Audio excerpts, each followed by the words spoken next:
Job లేక ఇబ్బంది పడుతున్నారా? అయితే మెడికల్ కోడింగ్ మీకు మంచి ఆప్షన్. వెంటనే కాల్ చేసి కోర్సులో జాయిన్ అవ్వండి. నమస్తే రమగారు. నమస్తే జయ. రమగారు, భక్తుల కథలు చెప్పుకుందాం. ఈసారి రాజభక్తుడు, భక్తుడు రాజు. ఓహో, రాజభక్తుడు, రాజభక్తుడి కథ చెప్పుకుందాం. పూర్వం అట ఒరిస్సాలో ఓఢ్ర దేశం అని రాస్తారు. సాత్వికుడు అని ఒక రాజుగారు ఉండేవారు భువనేశ్వర్కి. అయితే ఇప్పుడు ఆయన ప్రతిరోజు జగన్నాథ స్వామి దేవాలయానికి పాదచారిగా వెళ్ళి 2 తెలుగు రాష్ట్రాలలో మొట్టమొదటి factory outlet jewellery shop Mukunda jewellery. స్వామివారి నైవేద్యం అయ్యాక మొట్టమొదటి ప్రసాదం తీసుకుని వచ్చేవాడు. మహాభక్తుడు. ఎంత భక్తుడు! మంత్రి, సేనాధిపతి, దండనాయకుడు, అంగరక్షకులతో పాటు అందరూ నడిచి రావాల్సిందే. ఓకే. అందరినీ నడిపించు తీసుకొచ్చి ప్రసాదం పుచ్చుకునేవాడు. మహానివేదన అయ్యేదాకా నిలబడేవాడు. అంత భక్తుడు అనమాట. అయితే ఒక్కసారి ఏమైందట, ఈయన మహానివేదన సమయానికి వచ్చేసరికల్లా వాళ్ళ అలంకారానికి కొంచెం ఆలస్యమైతే వాళ్ళు ఏమన్నారు, స్వామి నివేదన చేసేటప్పుడు భక్తులందరూ ఉంచోకూడదు, అక్కడ కట్నే వేస్తారు కదా, తలుపు బయట ఉండాలి. ఎంతసేపు నుంచుంటారు, మండపంలో కూర్చోండి అని చెప్పారు. మండపంలో ఈయన మండపం వైపుకి వెళ్ళాడు. ఆ మండపంలో ఇట్లా యాత్రికులు ఎవరో వచ్చిన వాళ్ళు, అంటే మన చూడ్డానికి, గుడి చూడ్డానికి వస్తారు, సాయంకాలం దాకా ఉండటము, లేదా పొద్దున్నే దర్శనం అయ్యాక ఎండ తగ్గేదాకా వెళ్తారు, సాయంత్రం ఎప్పుడో బండి, లేదా ఆ ఊళ్ళోనే ఉండటానికి వచ్చిన వాళ్ళు, పాతకాల భక్తులు అంతే కదా, ఏ ఊరు ఉండిపోయేవాళ్ళు. మండపంలో నలుగురు ఇది ఆడుతున్నారు, దాడి లాంటిది, అది ఏమంటారు అదే ఇట్లా వేస్తారు కదా, బాచికలు ఆడుతున్నారు, వేసుకుని ఆడుతున్నారు. ఈ అర్చకులు బాబు అవతలకెళ్ళి అని కేకలేశారు. కేకలేస్తే ఈయన అన్నాడు, ఎందుకు అవతలకెళ్ళటం, కాసేపు కూర్చుంటే మనకు తలుపులు తెరుస్తారు, మనం ప్రసాదం తీసుకుని పోతాం, వాళ్ళు ఆట పాడు చేయటం ఎందుకు, ఎప్పటి నుంచో ఆడుకుంటున్నారు, ఆడుకొనివ్వండి. రాజు మంత్రి ఇటు తిరిగి నుంచి ఏదో మాట్లాడుకుంటున్నారు.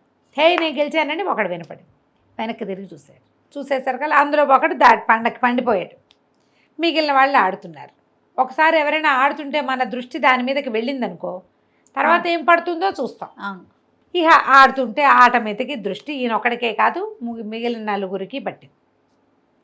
అక్కడి నుంచి మీరు కూడా ఒక పదం వేస్తారండి అని వాళ్ళు ఎవరో అడిగారు. ఇంకా సమయం ఉంది. ఈయన కూర్చుని వేశాడు. వేస్తే 4 అనగా 4 పడింది. హే మంత్రి చూసావా ఎంత బాగా పడితో అన్నాడు. 6 అన్నారు, 6 పడింది. ఇంకేముంది, నువ్వు కూడా కూర్చొని మంత్రిని పిలిచాడు.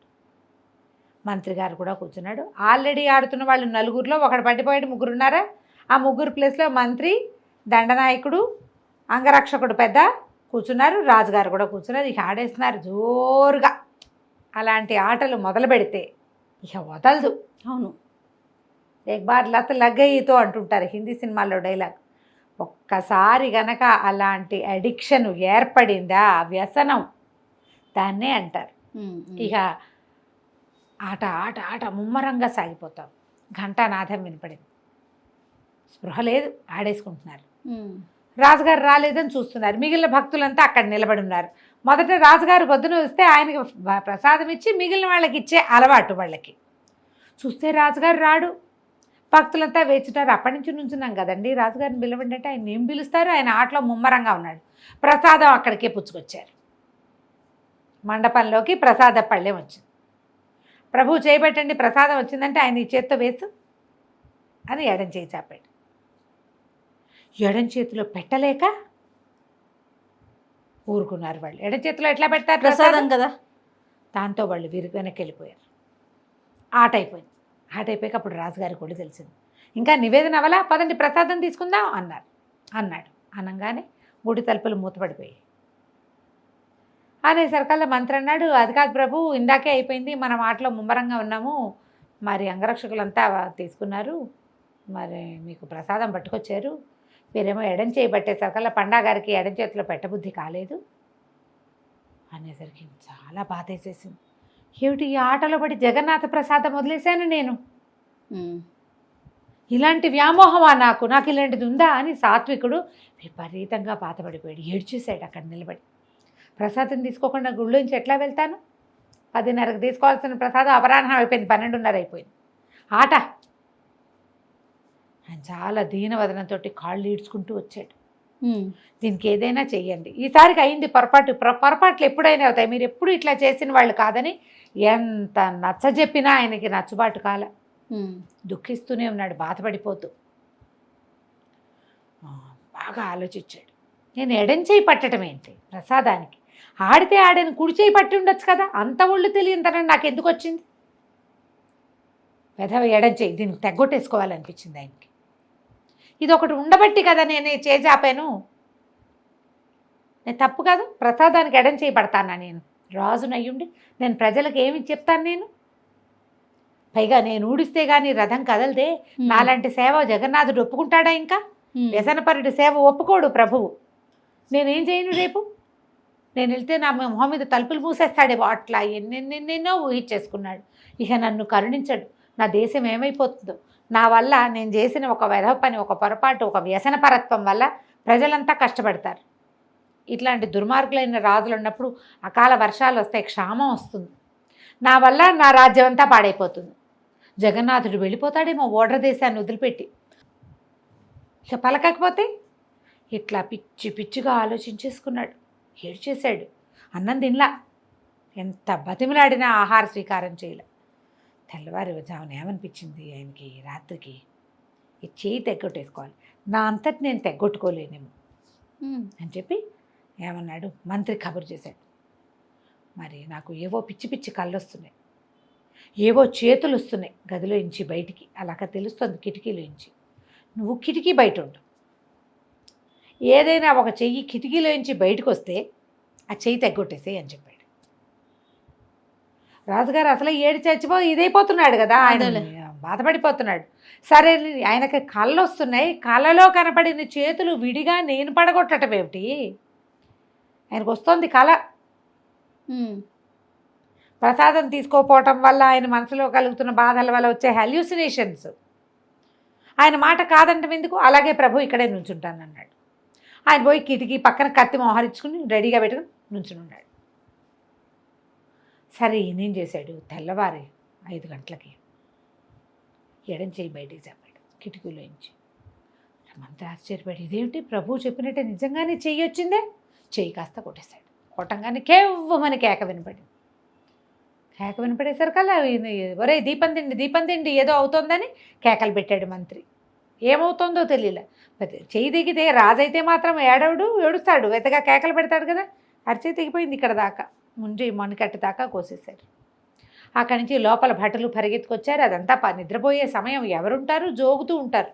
అక్కడి నుంచి చిన్న దీపం ఉంది లోపల, పెద్ద దీపాలు దివిటీలు అన్నీ పుచ్చుకొస్తే ఏముంది, రక్తపు పణుకులో కూలిపోయి ఉన్నాడు రాజు. ఆయన చెయ్యి అటు బయట పడిపోయింది, ఆయన లోపల పడి ఉన్నాడు.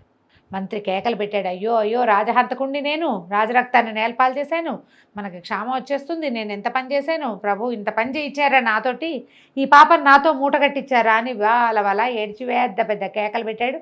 ఇక ఈ కేకలకి మొత్తం జనం అంతా చేరారు, ఆడ మగ పిల్ల మేక మొత్తం సైన్యం, చుట్టుపక్కల ఉండే అంగరక్షకులు అందరూ వచ్చేసారు.